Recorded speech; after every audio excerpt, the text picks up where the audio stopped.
तो दोस्तों शायद आपने थीरन मूवी देखी होगी। इस फिल्म में बावरिया गैंग के बारे में बताया गया है, लेकिन बहुत ही सीमित। इसलिए आज की मेरी वीडियो का थीम है बावरिया गैंग। आज मैं इस गैंग के बारे में पूरी जानकारी दूंगा। तो दोस्तों बावरिया गैंग एकदम अलग तरह का गैंग है, जिसके काम करने का तरीका जानकर आप भी हैरान रह जाएंगे। इस गैंग के क्राइम करने का तरीका बिल्कुल ही अलग है। क्राइम करने की वजह भी बिल्कुल अलग है। क्राइम कब करना है, क्राइम करना भी है या नहीं, इसका फैसला लेने का इनका तरीका भी बिल्कुल यूनिक और अलग है। इनके अलग तरीकों के कारण ही पुलिस कभी इन तक पहुंच नहीं सकी। हालांकि पुलिस के पास इनकी जानकारी तो जरूर है, लेकिन नाम मात्र की। बावरिया गैंग का सबसे ज्यादा खौफ उत्तर भारत यानी नॉर्थ इंडिया में है। देश की राजधानी दिल्ली में भी ऐसे कई मर्डर केस हुए हैं जिसमें बावरिया गैंग का नाम सामने आता है। तो अब सवाल ये है कि आखिर क्या है ये बावरिया गैंग, कब और कैसे बना ये गैंग, तो चलिए बताता हूँ। दोस्तों ये बात है सन 1857 की, जब हम भारतीय अंग्रेजों के गुलाम थे। और जैसा कि हम सभी को पता है कि स्वतंत्रता संग्राम की शुरुआत 1857 में ही हुई थी। ये पहली बार था कि संपूर्ण भारत में तो नहीं, पर भारत के काफी हिस्सों में लाखों लोग अंग्रेजों के खिलाफ उठ खड़े हुए थे। और ये बात अंग्रेजों को भी समझ आ चुकी थी कि अब हमारी नींव हिल चुकी है। 2 साल तक भारत के कई हिस्से आजादी की इस आग में जलते रहे और किसी तरह से अंग्रेजों ने इसे काबू किया। हालांकि अंग्रेज जान चुके थे कि भारतीय अब शांत नहीं रहने वाले और जल्दी ही ये आग फिर से भड़केगी और ये आग हमारे पतन का कारण बनेगी। इसलिए इससे बचने के लिए अंग्रेजों ने एक चाल चली। अंग्रेजों ने इस क्रांति में शामिल हुए एक एक व्यक्ति को खोजकर उन्हें सजा देना शुरू कर दिया। इस क्रम में वे लोग तो आसानी से पकड़ में आ जाते थे जिनका अपना घर और एक पहचान थी, पर वैसे लोग जिनका ना अपना कोई घर था ना ही कोई पहचान थी, मतलब जो लोग खानाबदोश और बंजारों की जिंदगी जिया करते थे, उन्हें पकड़ना अंग्रेजों के लिए नामुमकिन साबित हो रहा था। और इसी से परेशान होकर गोरों ने एक नियम पारित किया जिसे हम सीटीए यानी क्रिमिनल ट्राइब्स एक्ट के नाम से जानते हैं। इस नियम के तहत भारतवर्ष में जितने भी बंजारे या खानाबदोश जातियां थीं, उन्हें इस कैटेगरी में डाल दिया गया। इन्हीं जातियों में से एक थी बावरिया। इस कानून के बाद इन जातियों पर जम के अत्याचार होना शुरू हो गया। अंग्रेजों का जब मन करता इन्हें पकड़ लेते और इन्हें जेल में डालकर इन्हें मारते पीटते रहते थे, जिस वजह से ये जाति हिंसक होना शुरू हो गई। सन 1947 में जब अपना देश आजाद हुआ तो ये जाति पूरी तरह से बदल चुकी थी और अब लोग बावरिया गैंग के दहशत के साए में जीने लगे थे। हालांकि 1947 में आजादी के साथ ही सीटीए में शामिल सभी जातियों को उसमें से हटा दिया गया था। बावरिया गैंग की शुरुआत राजस्थान के चित्तौड़गढ़ से हुई थी, लेकिन समय के साथ ये पूरे नॉर्थ इंडिया में फैल गए। बावरिया जाति का इतिहास 350 वर्ष से भी ज्यादा पुराना है। राजस्थान का भरतपुर इनका बहुत बड़ा अड्डा है। आज के समय में वेस्टर्न यूपी में भी इनका बहुत बोलबाला है। चूंकि बावरिया गैंग का कोई एक निश्चित स्थान और पहचान तो थी नहीं, इसी का फायदा उठाकर इनके ही कुछ लोगों ने क्राइम की दुनिया का रास्ता अपना लिया। इनके अपराध को अंजाम देने का तरीका एकदम अलग है। दीपावली का समय इनके आपराधिक गतिविधियों का प्राइम टाइम होता है। पूजा पाठ एवं बलि देना इनकी मुख्य परंपरा है। दोस्तों अब मैं आपको बताता हूँ कि ये तय कैसे करते हैं कि आज क्राइम करना है या नहीं।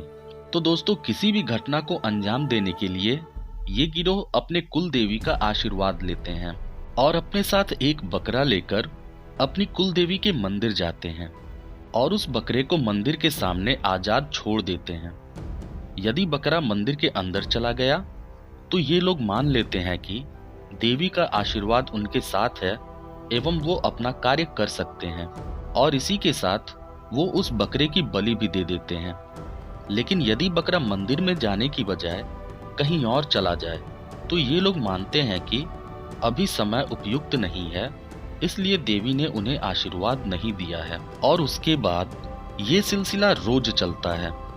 तब तक जब तक बकरा मंदिर में अंदर ना चला जाए और ये उस बकरे की बलि न चढ़ा दें, तब तक ये लोग कोई क्राइम नहीं करते हैं। जब ये क्राइम करने जाते हैं तो एक बड़ी संख्या में जाते हैं। इनकी कई टीम बनती है और सबसे खास बात कि इनकी जो टीम होती है उसमें लोग इवन नंबर में होते हैं, मतलब सम संख्या में, जैसे 2, 4, 6, 8 और 10।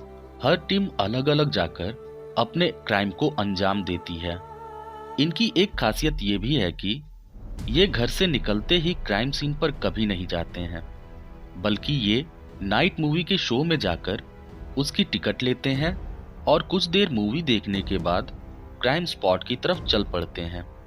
कहाँ क्राइम करना है, इसके लिए ये लंबे समय तक कबाड़ी वाला, बर्तन वाला या भिखारी बन के घूमते हैं और अपने क्राइम स्पॉट को फिक्स करते हैं। अगर किसी घर के सामने पेड़ हो और वो घर किनारे हो तो ऐसा घर इनका सबसे पसंदीदा होता है, क्योंकि पेड़ की मदद से उस पर चढ़कर घर में घुसना इनके लिए काफी आसान हो जाता है। इसके बाद ये सिर्फ अपनी लंगोट को छोड़कर पूरे शरीर के कपड़े उतार देते हैं और पूरे शरीर में ज्यादा मात्रा में सरसों का तेल लगाते हैं, जिससे कि ये किसी की पकड़ में ना आ सकें। इनका एक और तरीका है कि ये पैसों और जेवर के सिवा कोई भी महंगी चीज नहीं चुराते हैं, चाहे वो कुछ भी हो। और यदि आप ये सोच रहे हो कि यदि ये चोरी करने आए और आपको पता चल जाए, फिर आप अपनी मर्जी से सारे पैसे एवं जेवर इन्हें दे के अपनी जान बचा लें, तो ये नेक्स्ट टू इम्पॉसिबल है, क्योंकि यही है इनके अब तक न पकड़े जाने की वजह। ये चोरी करने के बाद घर का कोई भी सदस्य हो, 5 साल का छोटा बच्चा या 80 साल का बूढ़ा, ये उसकी तेज धार हथियार से सर पे वार करके हत्या कर देते हैं, जिससे कई दिनों तक तो किसी को पता ही नहीं चलता है कि उसके आसपास में कोई घटना घटी है, और इन्हें मौका मिल जाता है शहर छोड़ दूसरे शहर में चले जाने का। खैर, अपने अपने क्राइम को अंजाम देने के बाद ये सारी टीम वापस एक जगह पर मिलती है और साथ में ही वापस जाते हैं। कोई भी किसी के बिना वापस नहीं जा सकता है। इनकी एक और खासियत है कि ये कभी घर से हथियार लेके नहीं निकलते हैं, बल्कि रास्ते में ही लोहे की सरिया, हथौड़ी या फिर पेड़ की डाल तोड़कर उसी को अपना हथियार बना लेते हैं। हत्या करने के पीछे एक वजह यह भी है कि ये लोग मानते हैं कि यदि हमने खून नहीं किया तो देवी माँ हमसे खुश नहीं होंगी, और ये सर पर वार करके अगले की हत्या कर देते हैं। हत्या करने के बाद ये गिरोह जिस घर में क्राइम करते हैं उस पूरे घर में पेशाब कर उस घर को गंदा करते हैं, और ये भी उनकी मान्यताओं में से एक है। जब तक ये क्राइम करके वापस नहीं आ जाते तब तक इनकी महिलाएं घर में पूजा करती रहती हैं। घटना को अंजाम देने के बाद ये कुछ महीनों के लिए एकदम शांत हो जाते हैं। उसके बाद शुरू होता है इनका वही खेल, वही कुलदेवी का मंदिर, वही बकरे की बलि और फिर क्राइम को अंजाम देना। देश की राजधानी दिल्ली में ही ऐसे कई केस सामने आए हैं जिसमें एक ही घर के 3 से 5 सदस्यों की सर पे वार करके निर्मम हत्या कर दी गई। गाजियाबाद में कुछ वर्षों पूर्व एक सुनसान सड़क पे ही कार रोककर एक मां एवं बेटी का बलात्कार कर उनकी हत्या करने का मामला सामने आया था, जिसमें बावरिया गैंग का नाम सामने आया। पुलिस के पास इन्हें पकड़ने के नाम पर कोई लोकेशन या कोई पता ठिकाना नहीं है तो बस राजस्थान के एक गांव भरतपुर का नाम, लेकिन वहां पे कोई पुलिस के सामने गवाही नहीं देता और पूरे गांव को गिरफ्तार किया नहीं जा सकता है। हालांकि सरकार इन्हें मुख्य धारा से जोड़ने का पूरा प्रयास कर रही है और अनेकों योजनाएं चला रही है, पर कौन जाने ये योजनाओं का फायदा बावरिया गिरोह को मिल भी रहा है या नहीं। आज भी यदि किसी घर में लूटपाट और हत्या की रिपोर्ट दर्ज होती है जहां घर से केवल कैश और जेवर की चोरी हुई हो, साथ ही साथ घर के सदस्यों की हत्या सिर्फ एक गंभीर वार करने से हुई हो, तो पुलिस तत्काल समझ जाती है कि इस घटना को बावरिया गैंग ने अंजाम दिया है। तो दोस्तों, ये थी कंप्लीट कहानी बावरिया गैंग की। आशा करता हूँ कि कहानी और जानकारी दोनों आपको पसंद आई होगी। तो दोस्तों वीडियो को लाइक, कमेंट और शेयर कर अपना प्यार मुझे जरूर दें। मिलते हैं फिर अगली वीडियो में एक और क्राइम स्टोरी के साथ।